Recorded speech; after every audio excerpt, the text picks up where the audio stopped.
আসসালামু আলাইকুম বন্ধুরা, তোমাদের ভাইয়া নদী থেকে ছোট মাছ নিয়ে এসেছে, সেগুলো আমি রান্না করব। প্রথমে আমি পেঁয়াজ কেটে নেব, তারপর মরিচ কেটে নিলাম, তারপর আলুগুলো ছোট ছোট করে কেটে নিচ্ছি, কুচি কুচি করে কেটে নিচ্ছি। তারপর পানির মধ্যে আমি আলুগুলো রেখে দিচ্ছি। এবার আমি বেগুন কেটে নেব, ছোট ছোট করে লম্বা লম্বা করে বেগুন কেটে আমি পানির মধ্যে রেখে দিচ্ছি। রান্না করার জন্য নিয়েছি আলু, বেগুন, মাছ, মরিচ, পেঁয়াজ, ধনের পাতা। এবার আমি সেগুলোকে ভালোভাবে পরিষ্কার করে নেব। মাছগুলো আমি পরিষ্কার করে নিচ্ছি পানি দিয়ে।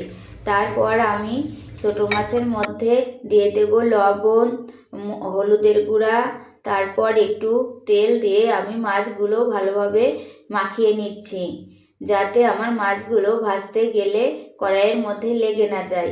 প্রথমে কড়াই নেব, কড়াইয়ের মধ্যে পরিমাণ মতো তেল দেব। তেলের মধ্যে এবার মাছগুলো আমি আস্তে আস্তে ছেড়ে দিচ্ছি। ছেড়ে দিয়ে আমি মাছগুলো ভেজে নেব। মাছগুলো আমি এপাশ ওপাশ করে উল্টে পাল্টে আমি মাছগুলো ভালোভাবে ভেজে নেব। বেশি কড়াভাবে ভাজা যাবে না, তাহলে মাছগুলো তিতা লাগবে। এবার আমার মাছগুলো ভাজা শেষ। এবার আমি একটি প্লেটে তুলে নিচ্ছি।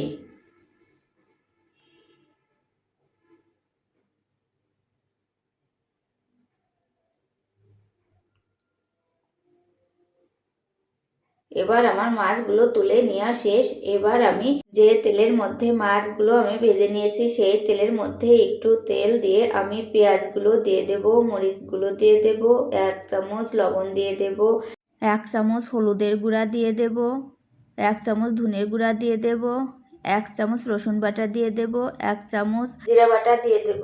দিয়ে আমি মশলাগুলো ভালোভাবে নাড়াচাড়া করে নেব। তারপর এর মধ্যে আমি কেটে রাখা আলু আর বেগুনগুলো দিয়ে দেব, দিয়ে নাড়াচাড়া করে দেব। তারপর এর মধ্যে একটু সামান্য পরিমাণে পানি দেব, দিয়ে আমি একটা ঢাকনা দিয়ে ঢেকে দেব।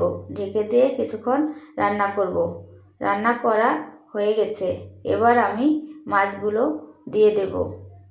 আমি ভেজে রাখা মাছগুলো তরকারির উপরে দিয়ে দিচ্ছি। এবার আমি ধনের পাতাগুলো ছড়িয়ে দেব। তারপর একটা ঢাকনা দিয়ে আমি ঢেকে দেব। আলু বেগুন দিয়ে ছোটো মাছের চচ্চড়ি করা রেডি।